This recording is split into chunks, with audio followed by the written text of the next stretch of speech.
avez le 4x4 le plus puissant du marché. On va la démarrer de manière dynamique.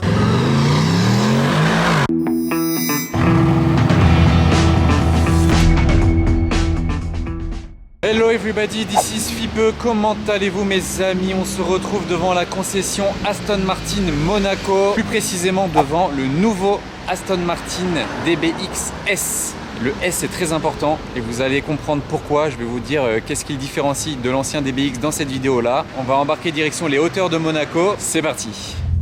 C'est parti. Je vous ai promis un décollage les amis.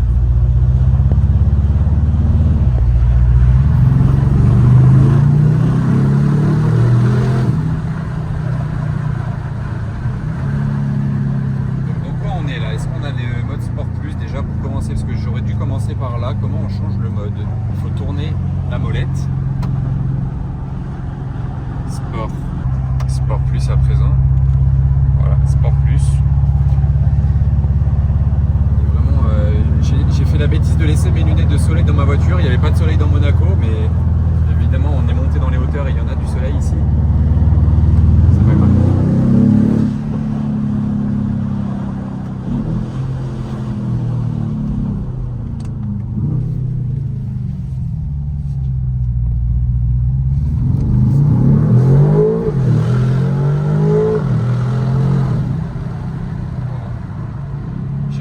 Une Chiron.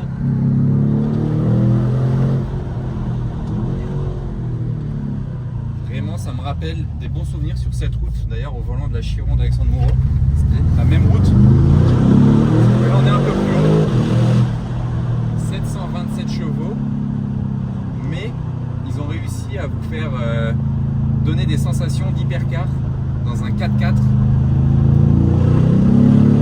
900 Nm de couple. Peu importe dans quelle vitesse je suis et dans quelle situation, si j'appuie, ça répond. C'est instantané, regardez. J'ai pas besoin de rétrograder pour que ça envoie. Ça répond. Il fait ce qu'on lui demande. Le 0 à 100 en 3 secondes 3. Ça c'est comme, je vais aussi commencer par vous donner les différences entre le DBX S et le DBX 707. Mais il y a quand même quelques similarités. Par exemple, le 0 à 100 en 3 secondes 3, c'était déjà le cas sur le DBX 707. Mais là, il est meilleur sur le 0 à 200. On va pas le tester aujourd'hui, le 0 à 200, mais il se fait en 0,3 secondes de moins que sur le 707. Et vous avez constamment envie d'appuyer le pied plancher, en fait. C'est tellement impressionnant.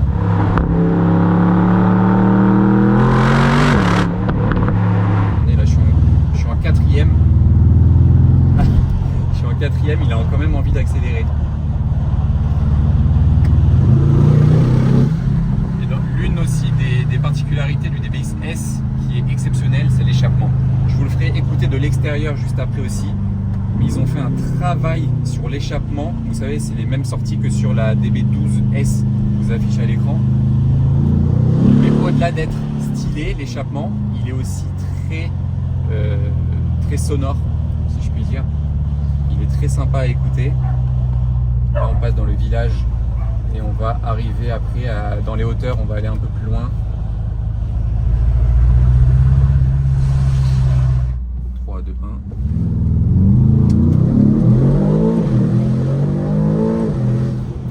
Wow. J'adore sur les 4x4 puissants comme ça, quand la voiture elle cabre. Donc on a donc 20 chevaux de plus que sur le 707. Ils sont passés à 727 chevaux. Ce qu'il faut savoir, c'est qu'à l'époque, avec le 707, ils avaient le 4x4 le plus puissant du marché, le SUV de luxe le plus puissant du marché, à 707 chevaux.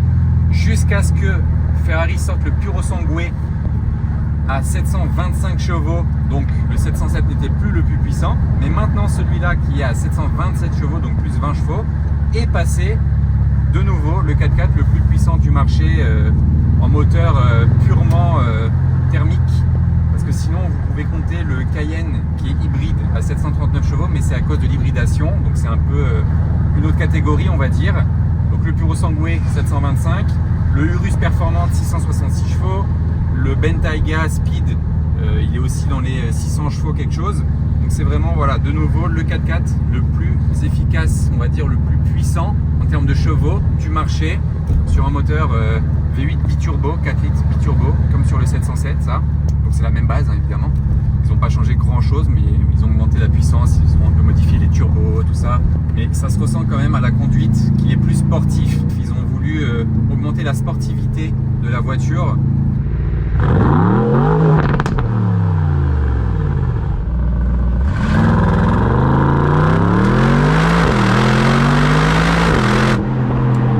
Je vous le montrerai sur l'extérieur, mais même l'intérieur, le siège est vraiment typé sport.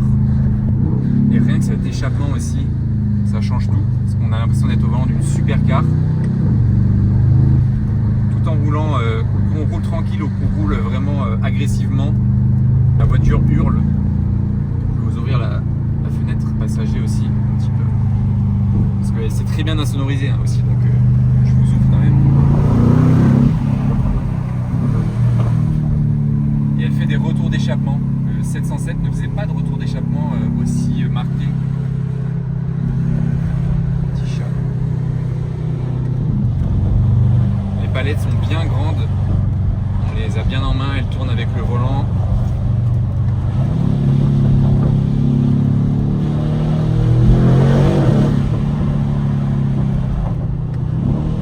Je pense que je vais le dire souvent dans la vidéo, mais j'ai pas l'impression d'être au volant d'un 4x4. De par tous les aspects de la conduite de la voiture en fait, littéralement tous les aspects. J'ai pas l'impression d'être dans un 4x4.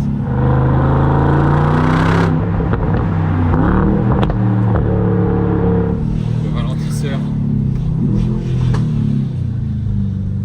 très confortable du coup, c'est ça aussi. Dans une supercar, il faudrait beaucoup plus ralentir, ça secouerait un peu plus. Et là on a les avantages du 4x4 et la conduite d'une supercar. 2 en 1, 2 pour le prix d'un. En parlant de prix, celui-là exactement, le modèle qu'on a entre les mains aujourd'hui, il est à 319 000 €, mais il a pas mal d'options.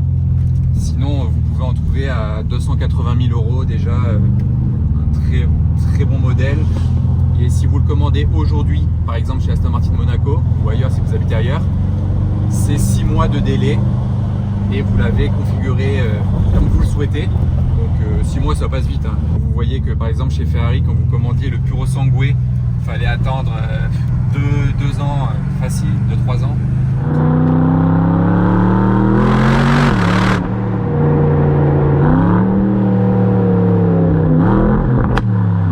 Bon, c'était une montée dynamique. Maintenant je vais vous faire profiter de l'extérieur de la voiture. On va écouter le moteur aussi là dans 2 secondes, ça va bien ronronner. Je vais vous montrer l'esthétique qui change sur la voiture, mais on va commencer par l'écouter. Je vais vous poser ici juste derrière, vous serez aux premières loges. Et en plus je vais filmer de l'intérieur. Attendez, je pose ça là. Je pense que vous serez bien placé. On embarque, je vous le montre aussi à la première personne. Hop. Donc en P, les échappements sont bien ouverts.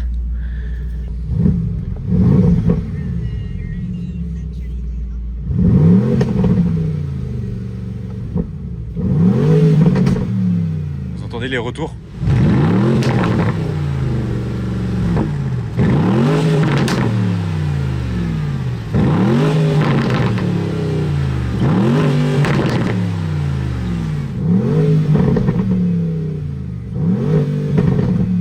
C'est bien parce que ça ne limite pas les tours minutes, comme certaines voitures, ça pourrait limiter à 3000, 3500. Mais là, la voiture est évidemment bien chaude, donc il n'y a pas de raison de limiter le plaisir. Bon, je vous avais pas menti, hein, il fait des vrais retours d'échappement très agressifs. Ils ont vraiment décidé de rendre la voiture beaucoup plus agressive, beaucoup plus sportive. Et ça passe évidemment et bien sûr par l'échappement. D'ailleurs là j'ai tourné la voiture parce que je voulais faire des points de vue de la voiture, mais je me suis dit le plus impressionnant, je trouve, le plus sympa, c'est l'arrière. Et j'en profite pour vous montrer des petits trucs sympas. On peut commencer par le coffre, mais je veux pas juste vous montrer le coffre. Attendez, il y a quelque chose en particulier que je veux vous montrer. Donc déjà le coffre monte extrêmement haut. Il faut faire gaffe dans les parkings souterrains. Il doit être à 2,30 m je pense de haut. Et si jamais vous voulez charger des bagages dans ce beau coffre qui a une plage arrière en cuir, regardez, vous pouvez rabaisser la voiture pour charger ne serait-ce que les courses. Regardez, vous êtes prêts? Et écoutez surtout, attendez, j'attends que la voiture passe. Vous êtes prêts?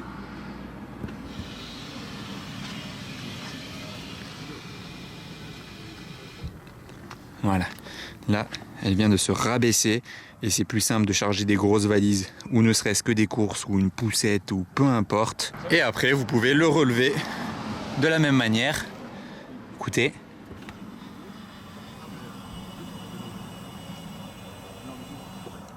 Voilà, donc ça c'est une chose déjà. Sur la route, je vous disais qu'elle était bien optionnée cette voiture. Sachez que ce liseré rouge qui fait tout le tour de la voiture coûte 13 000 € l'option. Vous pouvez évidemment choisir la couleur. Il fait tout le tour des pare-chocs de la voiture et il va extrêmement bien avec les étriers. Donc 13 000 € cette option-là. Et sur l'intérieur, d'ailleurs le S est rouge également. Ça, je pense qu'il est toujours rouge. Vous ne pouvez pas choisir la couleur. La poignée d'une Aston, c'est toujours comme ça va pas changer. Tac. La porte, elle est courte, mais elle pivote un tout petit peu vers le haut, comme sur toutes les Aston. Pas de montant de porte autour de la vitre, qui est du double vitrage bien épais. Et l'intérieur, comme je vous disais, c'est des sièges vraiment sportifs, siglés S, brodés ici. D'ailleurs, attendez, les nouveaux intérieurs du DBX, il y a le grand écran. Ça, c'était déjà arrivé sur le 707, sur les phases 2 du 707. Et moi, ce que j'aimais bien avant, c'était quand vous démarriez la voiture ici. Il y avait le bouton Start. Toute la boîte de vitesse était ici avec les boutons, tac, tac, tac. Maintenant, c'est là. Plus classique, mais plus facile d'accès, je trouve. Donc là, c'est pour mettre le contact. Pour vous montrer quelque chose. Ceci, au plafond. Et ça, c'est quelque chose que j'adore dans les voitures. Un toit panoramique. Je vous apprends pas ce que c'est, mais le rendu d'un toit panoramique en voiture, c'est tout de suite, voilà, on respire, ça rend le trajet plus agréable, je trouve. Limite, je préfère un toit panoramique sur une voiture qu'un toit ouvrant. On profite plus du toit panoramique qu'un toit ouvrant en général dans une voiture. Et d'ailleurs, je le comparais au Purosangue juste avant. Attendez, je parle de Purosangue, il y a une Ferrari qui apparaît.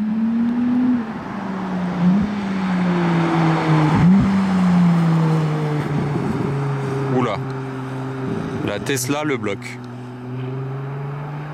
Donc je disais, je le comparais au Purosangue. Ils font pratiquement la même puissance. Le Purosangue, vous rajoutez, allez, 150 000 € de plus. Mais est-ce qu'au final, vous n'avez pas un produit similaire avec ce DBX S et peut-être mieux fini? La qualité, le niveau de détail, la finition, il y a du cuir partout ici, le pare-soleil tout en cuir également, très qualitatif. La languette pour se tenir, tout en cuir aussi, pour avoir le 4x4 le plus puissant du marché, avec des finitions pareilles, un look pareil, une sonorité pareille, fait à la main en Angleterre. Beaucoup de place d'ailleurs derrière, hein. C'est un grand 4x4. Siège ventilé, siège chauffant sur l'arrière, comme sur l'avant évidemment. Juste avant de se remettre en route, je vais démarrer la voiture. On va la démarrer de manière dynamique, parce qu'il y a un démarrage spécifique pour la faire un petit peu monter plus vite en régime au démarrage et que ce soit un démarrage un petit peu plus impressionnant. Donc pour ce faire, il faut maintenir le pied sur le frein. Ça, c'est la première étape. Ensuite, il faut maintenir une palette enclenchée et regardez, voilà, ça se met à clignoter et mon copilote, vas-y. Voilà, vous avez entendu, elle a fait directement des retours d'échappement au démarrage. Donc ça fait vraiment un démarrage plus agressif, plus rugissant et plus sympa. Voilà, c'est un petit truc qu'il faut connaître et je trouve que ça fait une petite différence aussi. Et maintenant, on va redescendre vers Monaco et vous faire un ou deux plans de l'extérieur.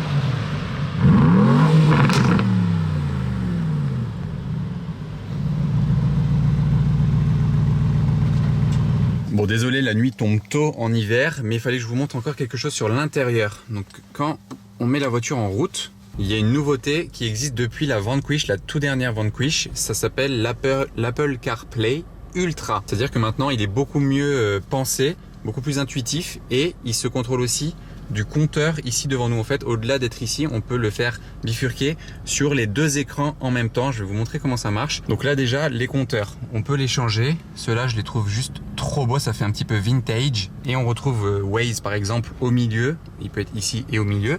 Et si je swipe, là, on a carrément Waze en immense. Est-ce que je peux le mettre en parallèle ici? Voilà, bon, c'est un peu forceur de l'avoir sur les deux écrans, mais c'est pour vous montrer à quel point c'est vraiment ultra grand. Voilà, c'est le CarPlay Ultra. Et si je swipe encore, on l'a comme ça, plus minimaliste. Et encore comme ceci, avec un fond un petit peu avec un beau design. Et ensuite, voilà, comme ça.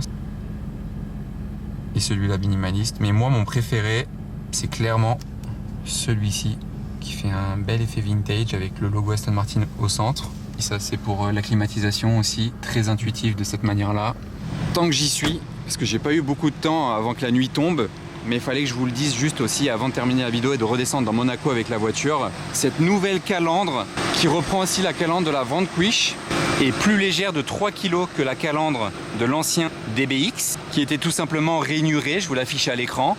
Donc ça permet de reconnaître aussi un DBX S, tout comme ses pare-chocs redessinés bien plus agressifs, tout autour de la voiture.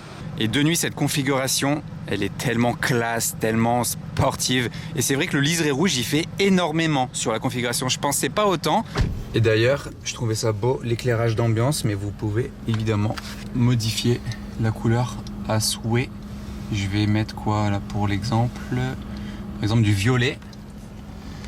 Voilà, rose-violet. Ici aussi. Et voilà, on est rentré à Monaco, bien rangé au parking et aux côtés de la belle Vanquish. Est-ce que ce serait pas le garage parfait? Un V8 et un V12. En tout cas, je remercie grandement Aston Martin Monaco pour cette belle opportunité, parce que c'est vraiment une belle nouveauté qu'il fallait que j'essaye et que je partage avec vous. N'hésitez pas à les suivre sur leur Instagram, ils postent du très bon contenu. Dites-moi en commentaire ce que vous en avez pensé. À très bientôt les amis.